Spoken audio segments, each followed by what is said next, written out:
really know what's going on over there other than everybody's dumb. The instant you step out of line, you say something that they don't like and they don't like you personally, they're going to use all those pre-existing laws and they're going to use it on you.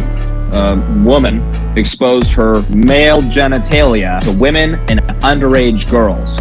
That's what happened. It's pure propaganda and it's super cringe, by the way. It's super cringe.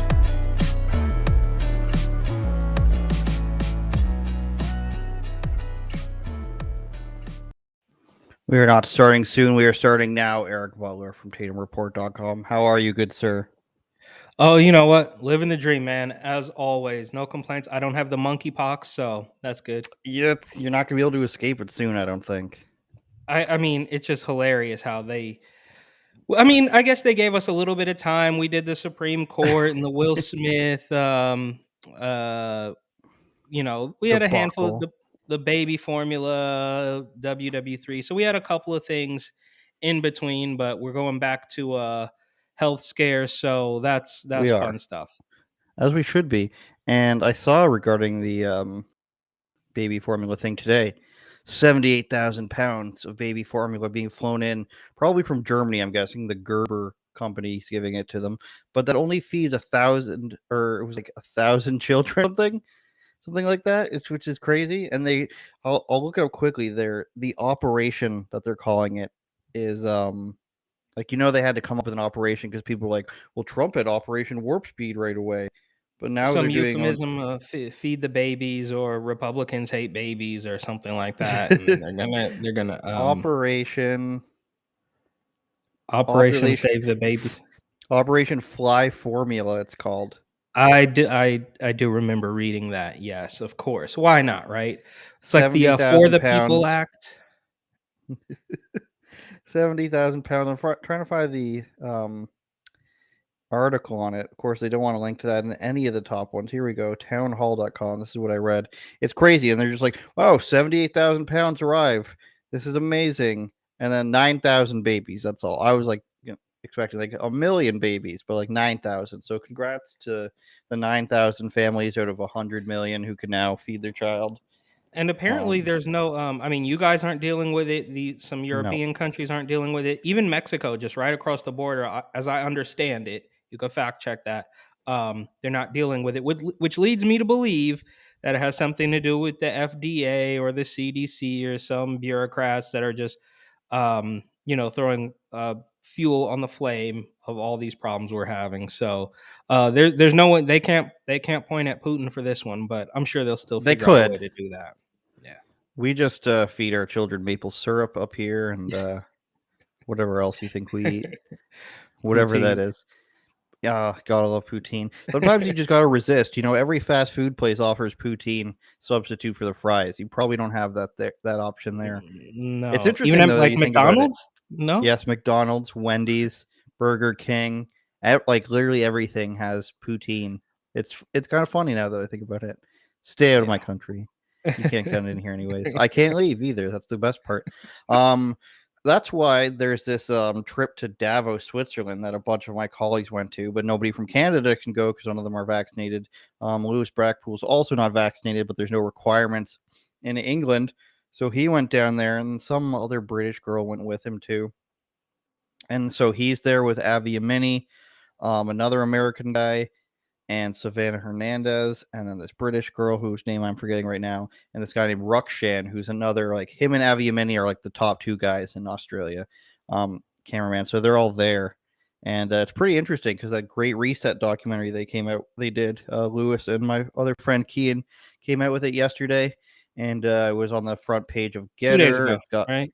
2 days ago? Yeah, it's Sunday today. My power was out all yesterday, so I lost a day. So you lost a day. Okay, fair enough. The power went out from 1 p.m. to midnight. Well, you don't have to pay for it, apparently, right? That's what... Is that how that works? Well, the Queen said you don't have to pay your bills. Right. Wesley Snipes also told me so, that I don't have to pay my bills. But there was a storm that lasted, no joke, like 15 minutes. And then the power goes out. I look outside, trees broken in half. And then you go on I always go on the Twitter page of the electric company, and they're showing like pictures of power lines broken in half, trees are in the middle of the roads, but you still get these people, like huge storm all across the province. Electricity's out for like 70,000 people, and you still get people in the Twitter replies saying like, "Oh, this is what I pay for. I guess I'm not gonna have to pay my bill this month." It's like, dude, this stuff literally got lightning bolted and cut in half, and you're just like, this stupid ass electrical company taking away my power. But I guess, Eric, they should be able to. I don't know. Should they have stuff that can prevent electrical poles from being severed in half from lightning bolts? I don't know. Maybe they should, but I don't know. I'm skeptical because coming from California, and this wasn't quite as big of a problem in New York, but coming from California, I don't know if you're familiar with PG&E, Pacific Gas and Electric.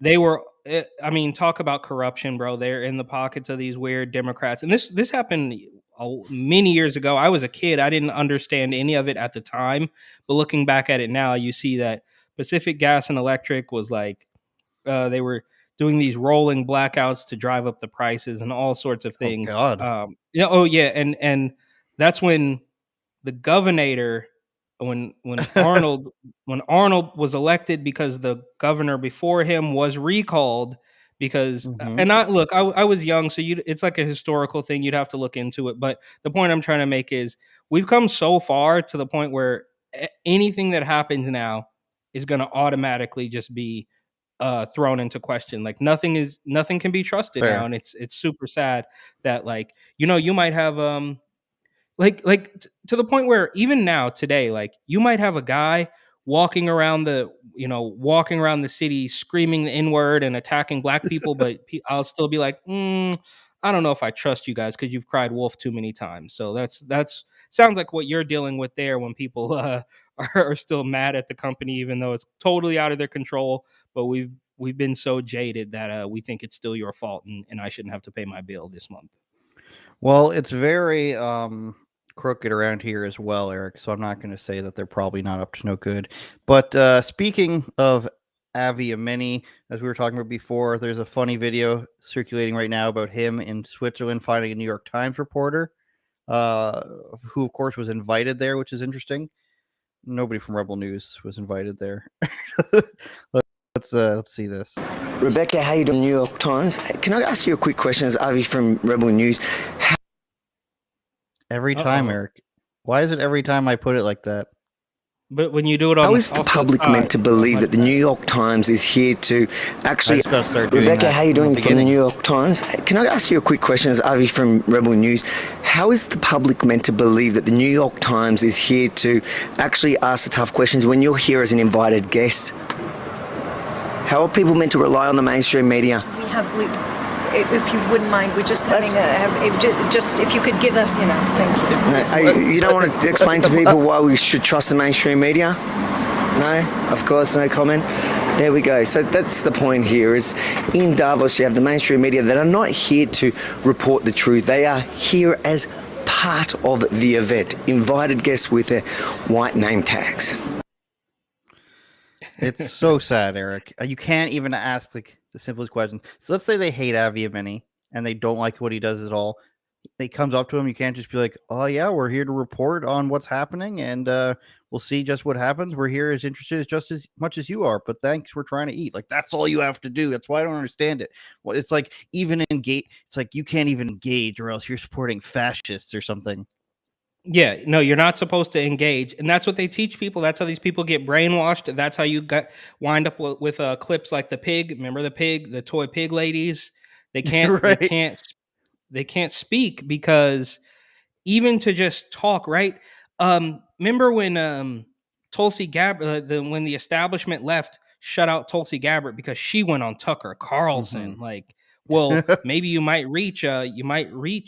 If what you're saying is even remotely true, you could reach a lot more people that aren't just tuned in to CNN at the airport. But they have no interest in that. It's just like how Twitter really doesn't care about money. They're basically on records, or I don't know, undercover record, I don't know, saying, well, yeah, the agenda, the ideology is far more important than money for us. Like we operate at a loss to make sure that our views get pushed. And these people, I'm actually genuinely curious as to what is what really happens? Are they just hold a whole bunch of panels that I assume Rebel News reporters aren't going to be able to get into? So are they just supposed to be what's a nice word for it? Are they just supposed to surprise these people and talk to them when they're on the street, like Avi did there? Because I think I'm under the impression that they're not going to be able to go into any of these panels or sessions or whatever and actually ask legitimate questions. But I could be wrong. Like,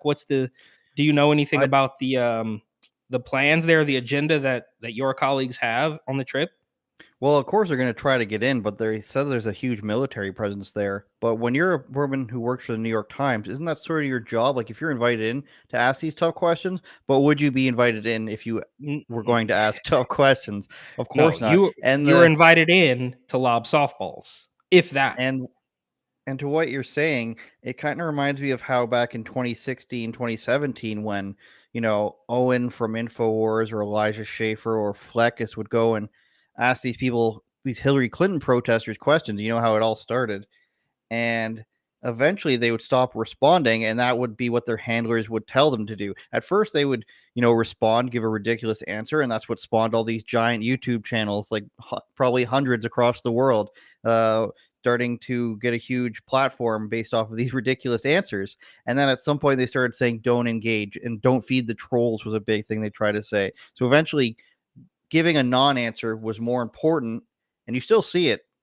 It's more important because giving their actual answer and opinion is a detriment to their movement because you expose how bad their ideas actually were and are still in such a sad day. That's why Nancy Pelosi can't answer questions. And that's why Nancy Pelosi has to answer something about her quote unquote alleged trading. I won't even say the words. I don't want to get shot or something. Her trading portfolio. And, she's just like, oh, well, I think everybody has the right to do stock trading and everything.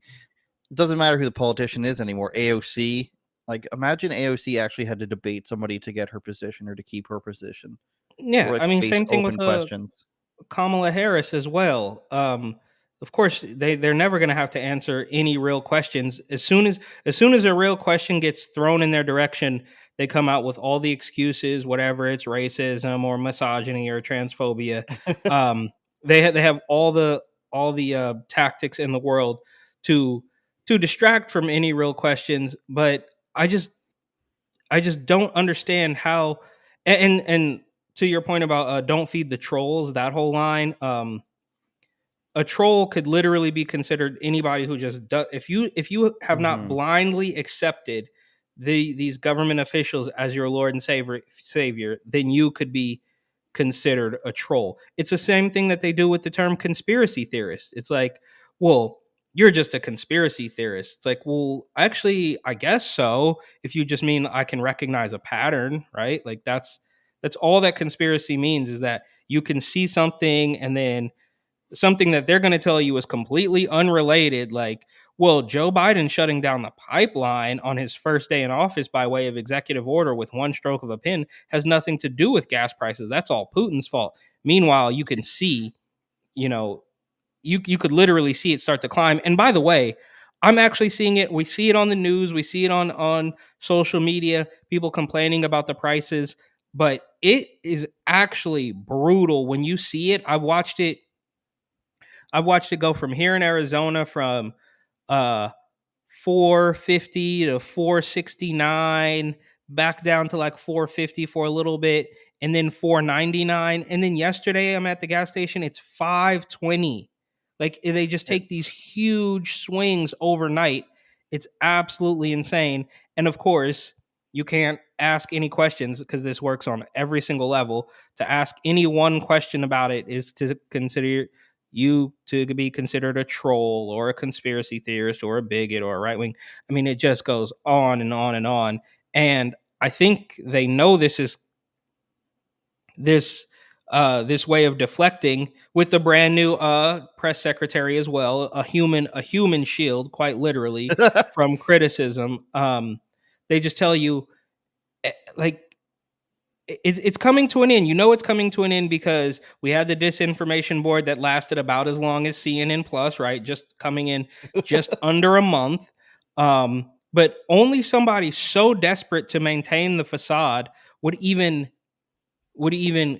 contemplate the idea of having a disinformation board for the internet, and then on top of that, literally saying that it's gonna combat disinformation targeted at minority groups. And then you have 2 weeks later, a story comes out saying that Biden has lost the most support among Latino voters. So we can see it. The facade is collapsing. And I think one of my buddies said, "Oh, well, I just can't wait for the demise." And I'm like, "Yeah, I think you're going to get it. I think we're going to live through it." And it's not going to be pretty, but if you're paying attention a little bit, you might be prepared, and certain things won't surprise you. I don't want to go too doom and gloom. I was watching some Tim Pool videos the other day, and he's like screaming like every video. Like, I mean, and I like Tim, but if you recall, Tim Pool, maybe I'm getting a little bit off track here, but if you recall, Tim Pool at the beginning of the virus was very fear-mongering, almost on par with the mainstream media, like showing these clips of Chinese people collapsing in the streets and them spraying down the whole sidewalk with disinfectant or whatever, and talking about how it's all going to collapse and this thing's so deadly. Then of course he reeled it back in, but I feel like we're doing the same exact thing today where, the food shortages. And look, I'm not sitting here saying that this is never going to happen. It could quite literally, or it's very possible. In fact, it's by design. So they want these things to happen. But I don't think I hope we're going to reach a point where, everybody's going to be relying on ready pack meals or whatever that you're storing in the closet. But I don't know, because I went out to eat Vietnamese just the other day and it was like $30 for one meal. So we're getting there. Well, we'll get to the the transgenderism battle continues, although we had to take a couple weeks off. I want to get to that in a second, but I don't know if you saw the energy secretary, speaking of the gas prices, because they're astronomical here as well. They've just gone up, I want to say 75 cents in the last 3 months. Highest it's ever been, obviously. And they don't even blame it on anything here. They don't even have Russia to blame it on, because we don't take oil from Russia, even though the U.S. is only 3%. No problem with Saudi Arabia. But basically, still blaming Putin. I wanted to show this because I saw this yesterday. Senator Hawley and the energy secretary. From January to August, the price of gasoline was up over 30%. See, every time, Eric. Come on. Why technology is not percent. And here's what your president did when he first came to office. He immediately re-entered the Paris Climate Accord. He canceled the Keystone Pipeline. He halted leasing programs in Anwar. He issued a 60-day halt on all new oil and gas leases and drilling permits on federal lands and waters. That's nationwide. He directed federal agencies to eliminate all supports for fossil fuels. He imposed new regulations on oil and gas and methane emissions. Those were all just in the first few days. Are you telling me that's had no effect? Are you telling me that these policies had no effect? Is that your testimony that these policies had no effect? No, they did not. Ask That is Vladimir. a remarkable statement. That's like my wife looking in the driveway and saying, "Did you buy a boat?" And me saying, "Yes, but this has nothing to do with our overwhelmingly crippling debt." And then her saying, "I think it does." And then me responding, "Nope, my friend Anthony says it does not." But anyways, I wanted to show that because they didn't show the part where she literally does blame Russia again for it, still blaming Russia. But we have a special guest. I invited him because I saw him in the chat. That is, he's already laughing, Louis Brackpool, with his face. Oh, there you go. Maybe we'll go with this one. It's nighttime in Davos. Vertical. Yeah, I'm just in the car at the minute. We're driving back to the Airbnb after a long day of reporting. We're all in, so I think everyone can kind of hear you. Louis, we were asking this question earlier, and we want to know, like, we watched Avi's video of him going up to the New York Times reporter. She wouldn't answer the question, which was very silly. What do you guys have as a plan there to try to get questions to people? Are we going inside anywhere? Are we hoping to find Klaus, doing blood transfusions in the streets? What are we going to do there? Well, the funny thing is about you won't be able to see me now. You have to pull us all back up. So basically, from what I've heard, is because we can get into Switzerland unjabbed, basically, and we're allowed to obviously go into Davos unjabbed. Apparently, the World Economic Forum itself is only allowing people who are triple jabbed in, so which is quite funny. So I don't think we'll be able to get in that. to be honest, most of the people have been walking around the entire strip. It's like, imagine like a lad's holiday, right? And they have like the main strip, all the bars and all the clubs. Imagine that, but for like billionaires, and it's just corporation, like pop-up corporation, like shops, basically. And people are just walking around with IDs on, and each ID has a different color, and it shows like a different status within the WEF, and it's got their names fully on them. So when Avi approached the New York Times editor, we already knew ID on her with a name on it, so you could easily Google everyone, know exactly where they're from, what they do, how high up they are, or what they are coming to the event for.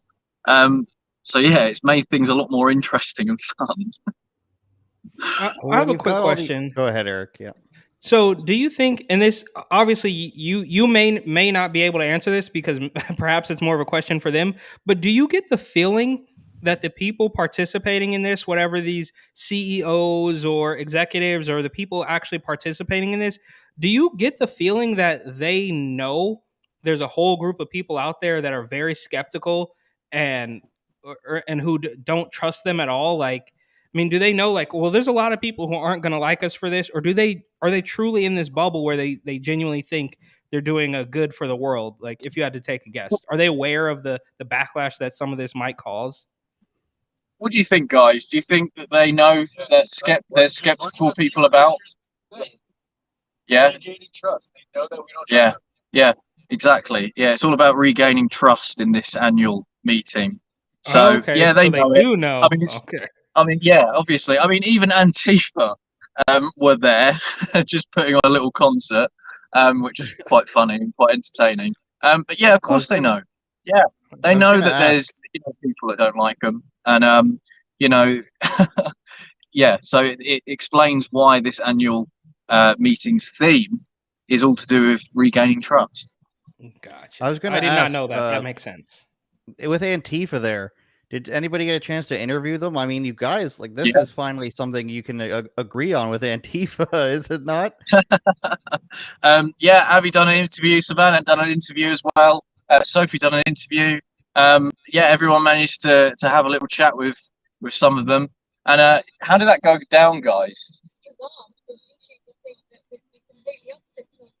Yeah.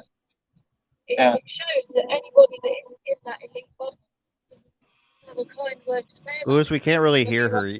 Can we pass the phone or anything? Oh, we hear her. Okay. I'm just hearing a British do you want to pass the phone over? Well, I'm just hearing a bit of this and a bit of that. It was really bizarre. Typically, you don't agree with what they're saying at all. I mean, when the left and right agree, there's a problem because we never agree. But it just shows, it just shows the level of distrust that there is for these people. Yeah, it was tough to get some of that, but Abby, that makes sense. Tell Andrew that girl when you were saying that you're basically talking the same.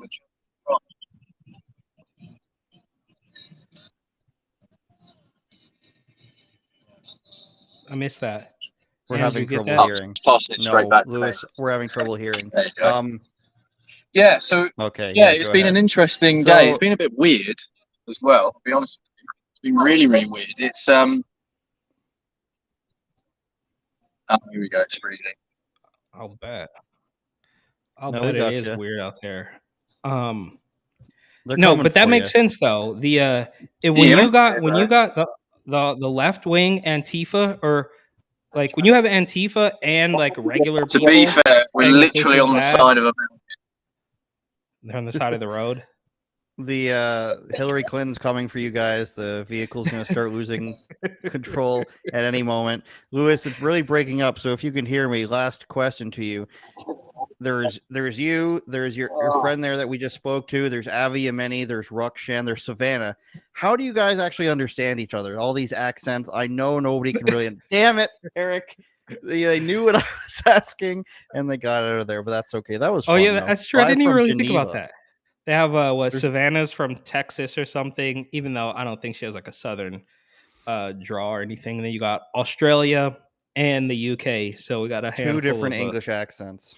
And then no Canadians out. No Canadian. What's it? No. It's like it's the weird O with the Canadians. Like, sorry, Oh, no. sorry, Oh, sorry, eh? Yeah. Oh, sorry. Well, that was a nice little guest spot there. We got a little bit of a deep intel from the Davos crew. So thank you. Shout out Lewis. And the first part of the docuseries was fairly entertaining. I am waiting for the how many was it, 3 or 4 parts total? Do you know? 5, I think, all the chapters of the wow. book. But Cool. yeah, it came out yesterday or Friday again. See, I've lost a day. Tomorrow's a holiday also. So if you're listening to this, it might be a holiday in Canada. And let's get to the trans skateboarders, I think, Eric. That's what our destiny is. What's the holiday tomorrow? It is the Queen's Day. It's Victoria Day. All right. We don't have that one. I saw that Tom Cruise is speaking England in favor of the Queen. Like they have some celebration or something, probably for this holiday, which I forgot about when I was watching it. But you're in the money when Tom Cruise is there to talk about nothing. I'm done being silent. Female skateboarding champ condemns inclusion of trans athlete in women's sports. So this female skateboarder, Taylor Silver, I believe it is. Silverman. Different Silver. Silverstein's a band, I think, Eric. Taylor Silverman. She came in second to who, Eric? Who was it? Was it trans swimmer? No. How am I forgetting the trans swimmer's name? Leah Thomas? Excuse me. Yes, excuse me. But now we've got a trans skateboarder. Just imagine you got all these poor girls. And let's be honest, there's probably not a ton of opportunities for female skateboarders, probably way fewer than swimming because it's a collegiate sport. And then you've got Johnny Bravo coming in and just dusting the girls in skateboarding. She came in second place to a male competitor. Ian's not pulling any punches here. Spoke out following the Red Bull Cornerstone contest. Silverman's remarks came amid transgender athlete Lillian Gallagher. Oh, now we're gonna have to see who that person is. Lillian and Leah. Good job, guys. We're gonna be searching Bing for that one. Lillian Gallagher. I think I saw it here. And this is gonna her. This is gonna lead very well into our story about the non-binary runner in San Francisco. This is gonna be perfect. Let's see. Is that the skateboarder? That's the skateboarder. Wow. That's the skateboarder. That can't be. Trans skateboard. Yes. Is this person like 50 years old? That's Silverman, the girl who came in second. Oh my goodness, Eric. How many times will we lost for words? There's the girl who came in second. She's speaking out. Oh, Eric Butler of TatumReport.com. Posting on Instagram, Silverman voiced her exasperation at the unfairness to losing to a male athlete, accusing Red Bull of robbing women of their opportunities in an attempt to be trans exclusive.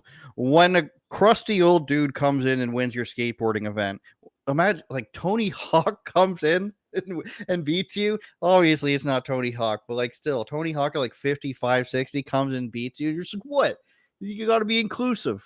I'm done being silent. Please share. She wrote on Instagram. Second slide is the email I sent to Red Bull that was completely ignored. Let's view that in a second. My name is Taylor Silverman, or maybe this is it. I'm a female athlete. I've been skateboarding for 11 years and competing for several years. How many does that mean? I've been 3 different contests with trans women, 2 of which I placed second. The last series I did for Red Bull, I placed second. Trans competitor who won took $1,000 in qualifiers, $3,000 in finals, and $1,000 in best trick. So just sweeping the board. And I believe Tim Pool paid this girl the difference that she would have won. So good on him. This total $5,000. Yep. He stepped in. I'll find that in a second. He stepped in and paid her the rest of the money she should have won.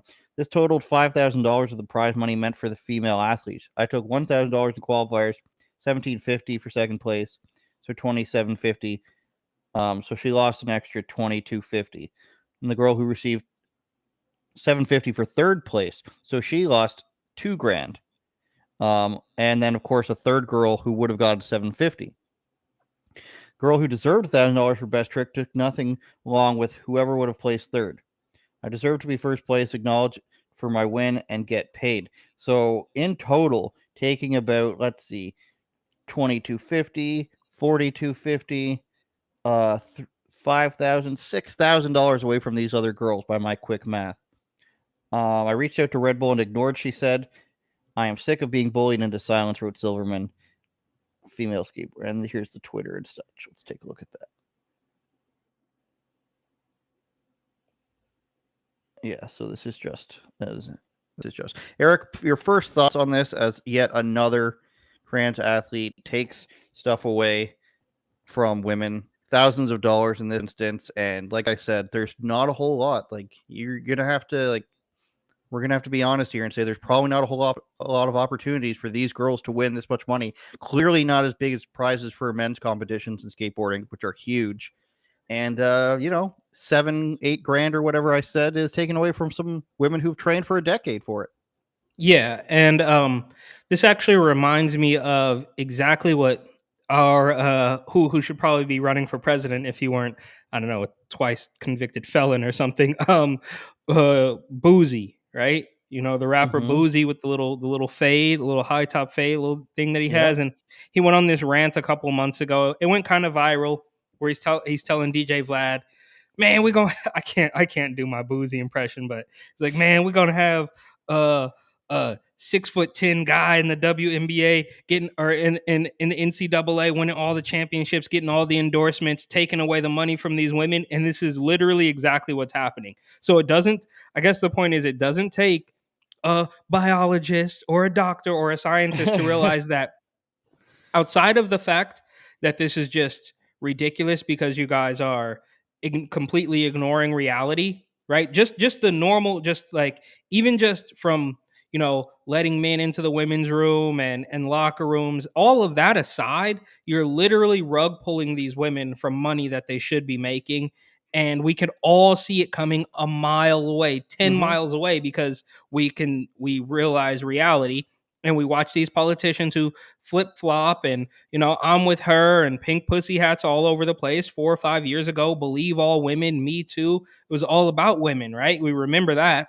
They dropped it like a hot potato and said, well, men can give birth too. And then they had to pick it back up when the SCOTUS decision came out. And they said, well, women are the most important thing on the planet again. And they're taking your rights away, even despite the fact that you've been taking away rights from everybody across the country for the past 2 years.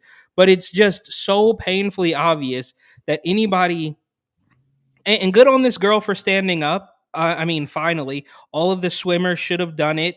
It could have been stopped immediately, but they've been scared into submission with the mob tactics employed by this trans lobby mafia people. Like, if all of the women swimmers would have said we're not competing, it would have been over.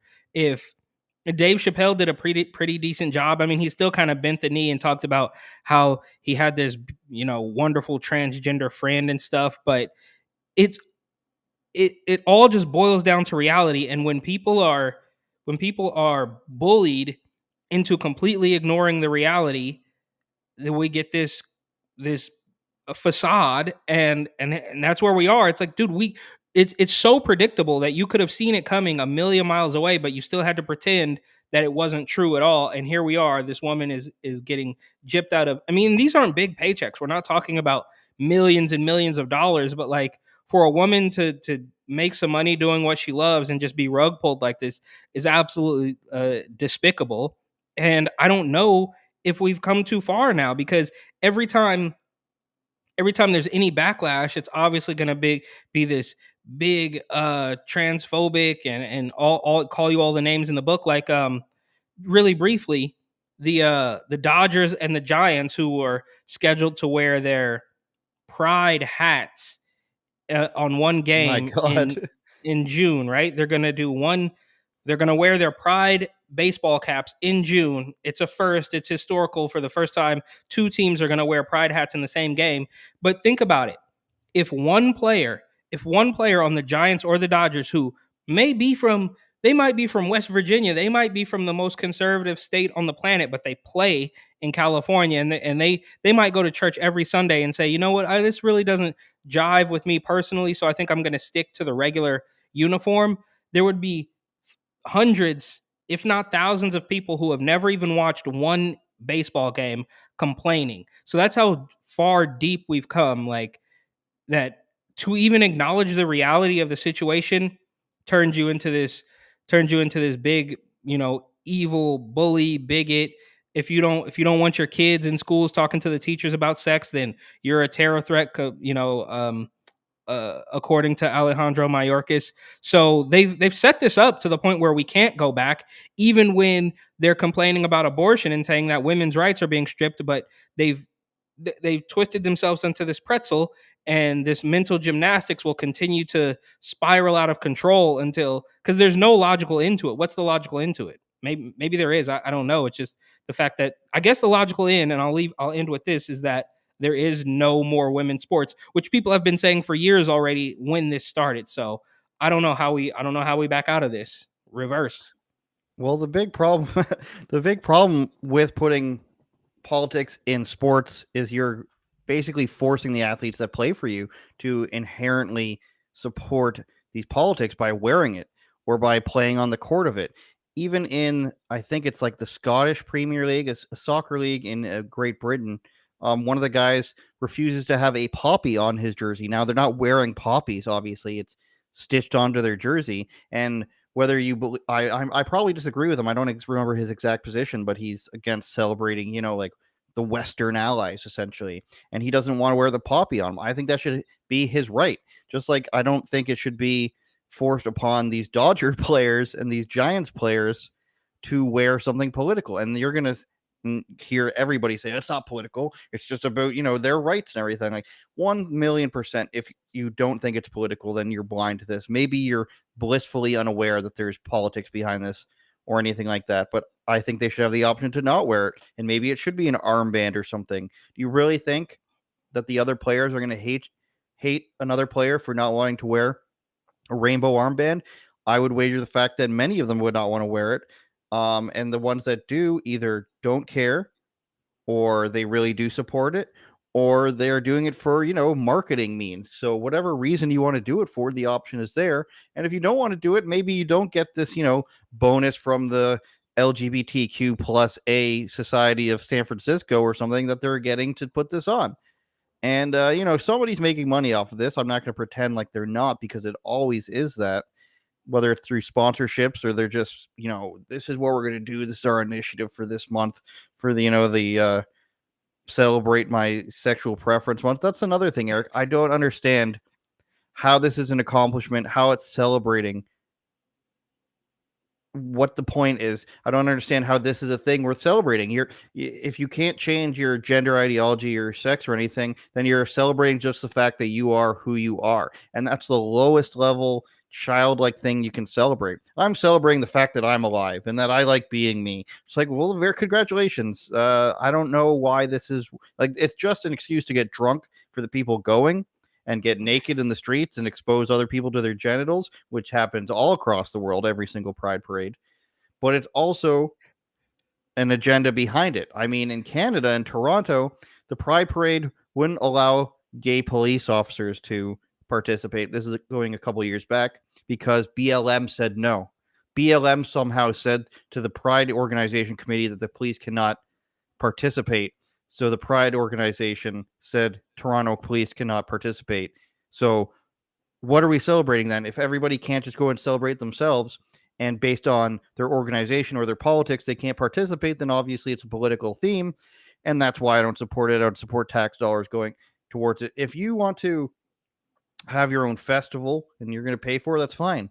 But I disagree with shutting down the streets for anything that isn't like a national holiday, because I have to pay for it. Even having said that, They're probably going to make it a national holiday, a national month. Goodbye Black History Month. Goodbye anything else. It is now like what there is no Black History Parade, Eric, every single year. I don't know if people notice this. There's no Canada Day parade either. There's celebrations, but there's only Santa Claus parade, Gay Pride parade. And actually in Toronto, I should interject and say that there's a thing called Carabana where they have a parade. Caribbean people have a parade. Very loud, very good food. Yeah, I don't, and there's more days, right? Like obviously Pride Month is June, but then there's Pride History in October, and then there's Trans Day of Visibility, and then there's Anti-Homophobia Day. There's a whole bunch of these days. They get all these days. And as far as the hats, I know we've kind of veered off track from the skateboarder, but I think it is connected. And as far as the hats with the Giants and the Dodgers, of course, they might be able to sell a couple more hats to some people, some weirdo San Franciscans who will see it in the store and say, okay, well, this is cool. I like it now. But I don't think the pro really outweighs the cons, right? Unless of course you are obeying a higher power, not a higher power, but like your bottom line isn't money, right? Because you can sell a couple more hats. You could sell a couple more hats. Okay, fine, that's fair. But you risk angering people more if one player chooses not to wear it than you gain from LGBT people who had never watched baseball before. Do you think somebody's going to say, well, I wasn't going to watch baseball, but I heard they're wearing the gay hats now, so I'm going to put it on? That is far less likely.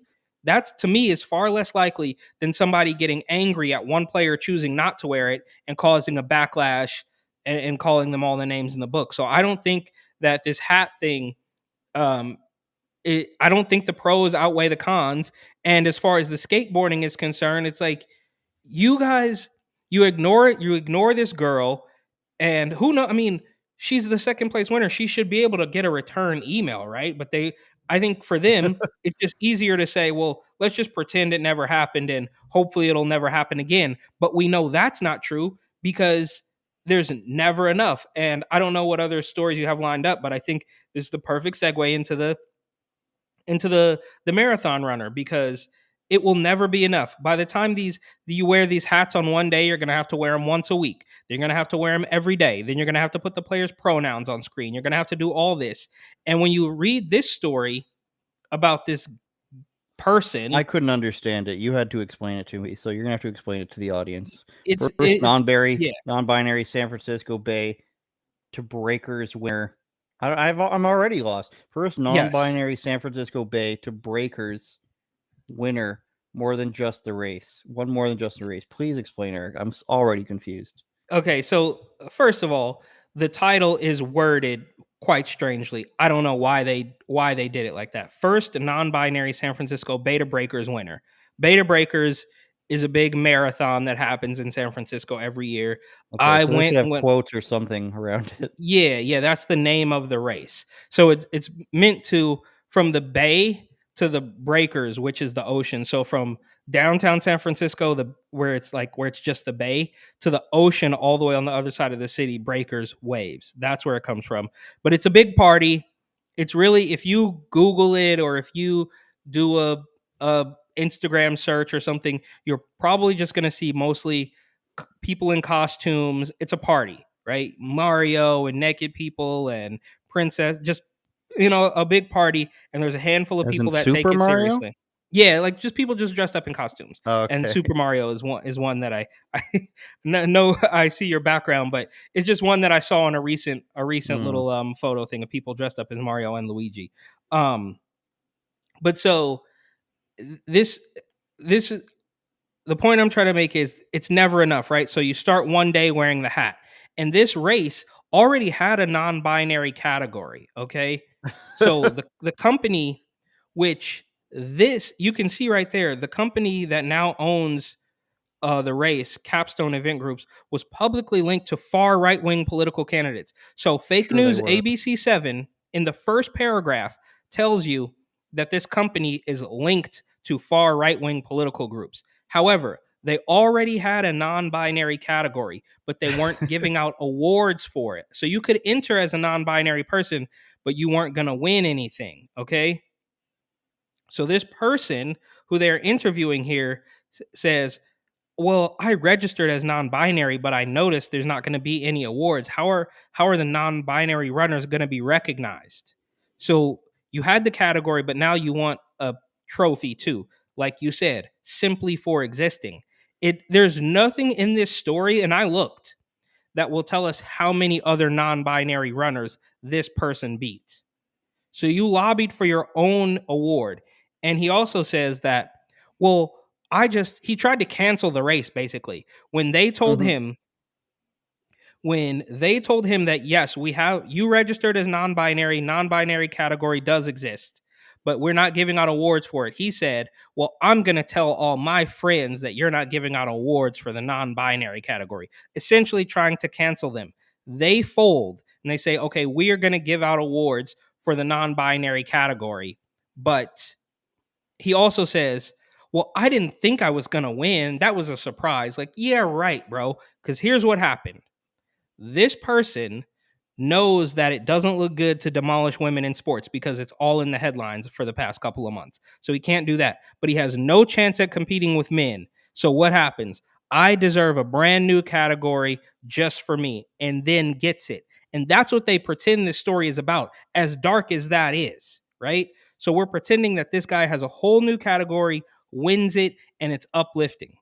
But on top of that, on top of the fact that this company bent the knee and gave this guy a trophy just for existing, this news outlet puts this person on television and says, you are a high school teacher at this public school in San Francisco, and you also run a nonprofit organization that helps young transgender and gender expansive youth get chest binders. So there is levels, bro. There's multiple levels to this insanity. And ABC 7 News out in San Francisco is pretending that this is an upbeat story and tricking people like, oh, look how good this person did by winning this race. But in reality, this is just a story about a creepy public school teacher grooming children and offering free chest binders to little girls. That's what this is about. That's why it triggers me so much, because there's levels to this madness.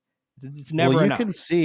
You can see the woman is very, if you go and watch it, you can see the woman interviewing him is very gleeful about this. And it's basically, this video basically exists to promote this guy's organization that you're talking about. And I mean, like, it's a guy. I'm sorry. You can just, I'm non-binary too, guys, so it's okay for me to say that. And this they're just, and this, and everybody does this, but it'd be more honest of them to just say, you know what, he's here to promote this thing, this chest binding that he wants to promote. He wants to promote the fact that he's got an organization and that he's a teacher. And then that should be the headline. Non-binary person wins race, promotes chest binding. Like, that's what's going to be in a right-wing organization, I guess I should say. And I don't know. If you want to promote that, as sick as it is, to me, I don't think that people should be going after children. You can take that controversially if you want. But I think it's just disguised as a news story, like you're saying. I think it's just something with this woman agrees with this agenda that this person's doing, and she wants to promote it, and it's disguised as like a bubbly news story. I completely 100% agree with that. And I just don't, I also don't understand, though. I mean, we're told that you can't, like, the word groom, like, oh, well, there's no grooming. Like, are we really to believe that grooming's not happening? Fine. Okay. It doesn't exist. It's not happening according to Politico. All right. They say, well, grooming only happens when it's done with the intent to, abuse a young person. Okay. So first of all, nobody is admitting, nobody goes to a teaching interview and says, I just can't wait to get my hands on those little ones. Nobody ever does that. So nobody is admitting their intent up front. But on top of that, are we really to believe that this person is not pushing not pushing his agenda on these children. Like, oh yeah, you're just a bigot if you think that this weirdo non-binary person is somehow gonna push this agenda on the kids. Like, dude, it's so painfully obvious that that's exactly what he's trying to do. I mean, you come out, you're giving away chest binders for little girls, and then you go into the classroom and you don't talk about it at all. I don't buy that. I don't buy that for one Better split not say second. gay. And last thing about this is that this person in the interview says that I teach Spanish and a class similar to health. That's in the interview. I teach Spanish and a class similar to health. So what do you think that means? Similar to health, bro? So it's kind of like health, but we completely ignore science and biology, and we just make things up as we go to make sure that the kids are as confused as humanly possible. What do you mean similar to health? And San Francisco is letting this fly. Yeah, exactly. Of course they are. It's Our disturbing, bro. Very dark stuff. Yes. You're not quite as triggered as when we talk about Caitlyn Jenner, though.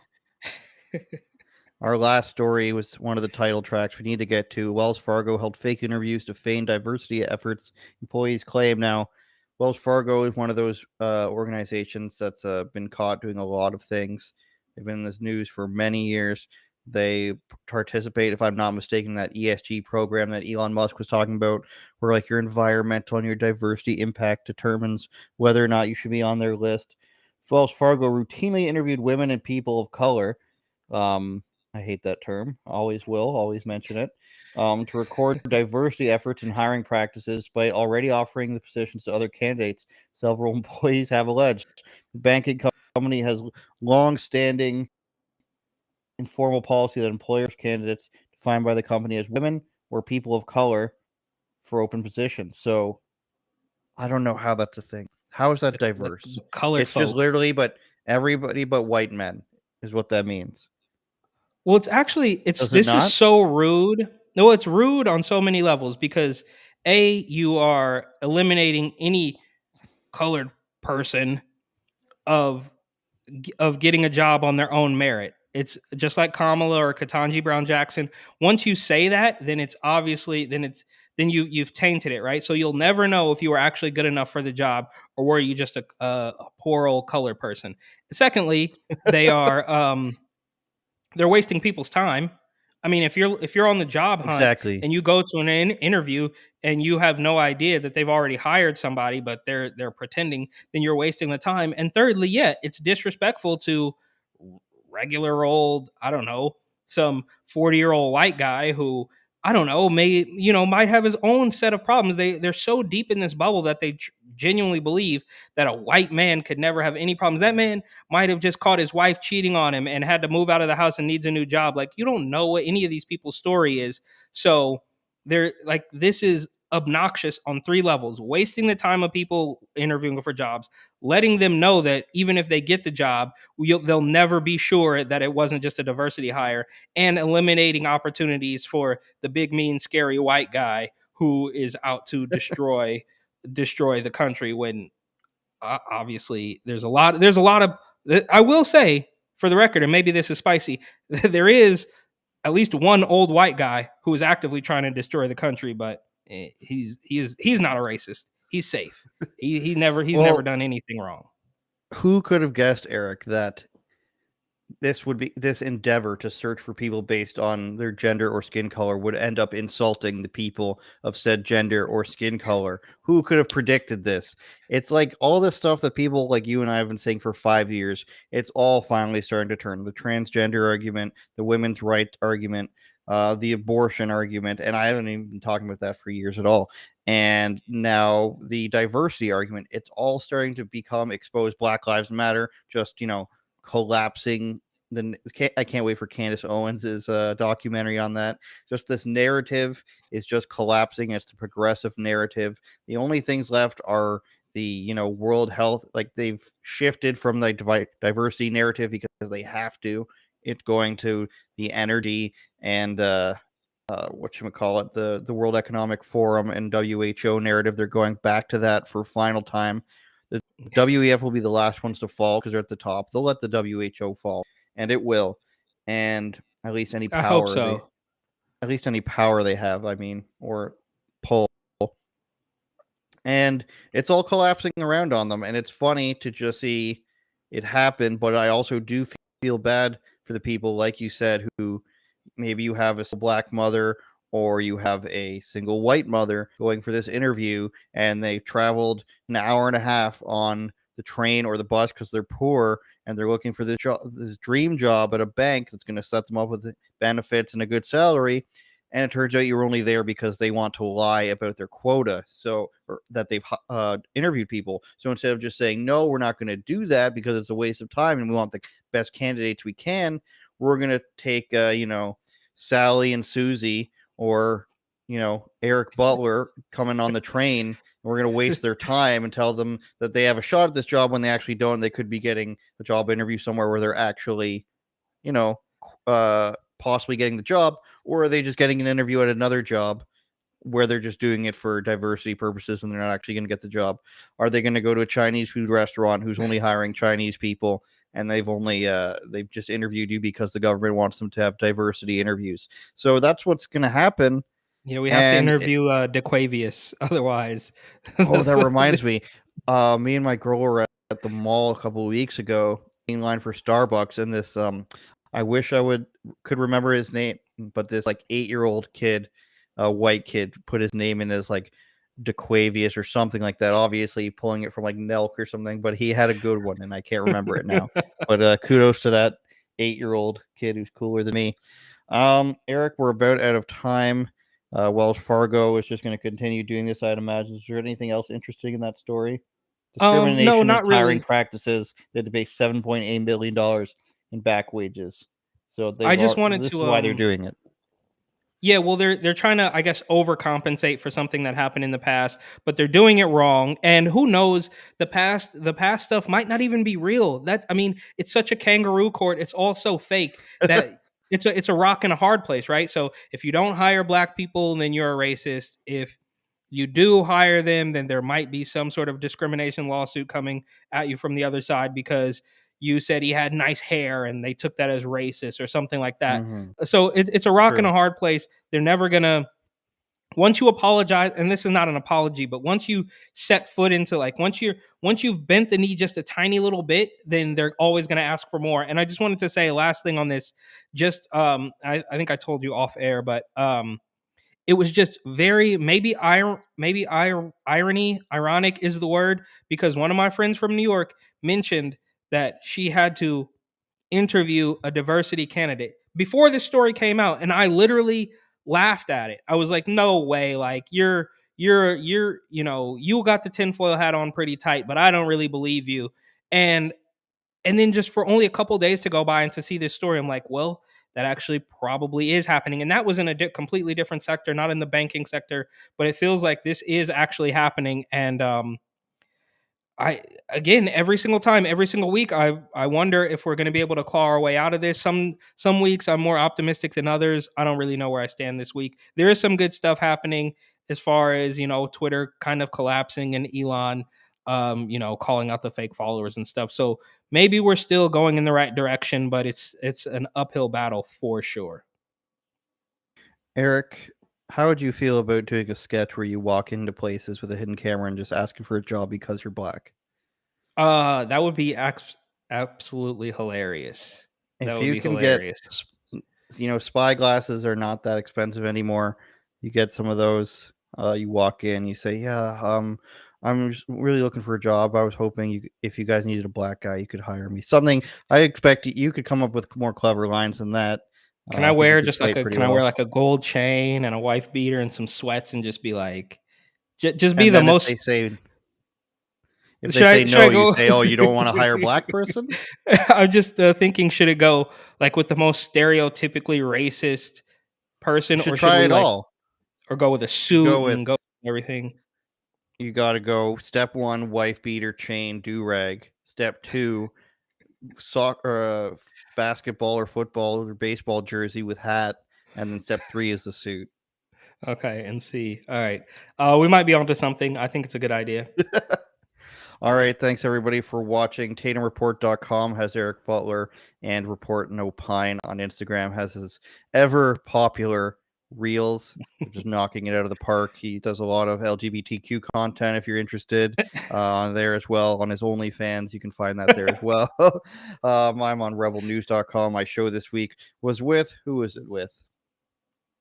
It was with Chad Prather from Blaze TV. A really good episode. Nice. He's called him Chad Too Bad. He's a cowboy. We talk about the press secretary whom you love, and we talk about Twitter and a whole bunch of other stuff. He doesn't pull any punches either. Talk with the fat girl on the cover of Sports Illustrated as well. Really fun episode. You can go to andrewsaystv.com and that'll get you there. And of course, thanks everybody for watching, listening. If you're listening on Spotify. And shout out Bryson. Bryson has a new song out. It was actually really dope. Which Bryson's one is that? New song. I think it's called Kanye Was Right. It was actually really good. Oh, it was like nice, like little piano in the background. Super dope. So shout out Bryson. I was listening to Pure Bloods yesterday. Him and 4G Auto Blow is just constantly using auto tune. I don't approve of it. A lot of this. All right, let's see if we can get ourselves out of here. And don't forget to watch our Making the Band. What are we calling it? Watch party. That's what the word is. Sir. Cheers. Turn it up, Jordan.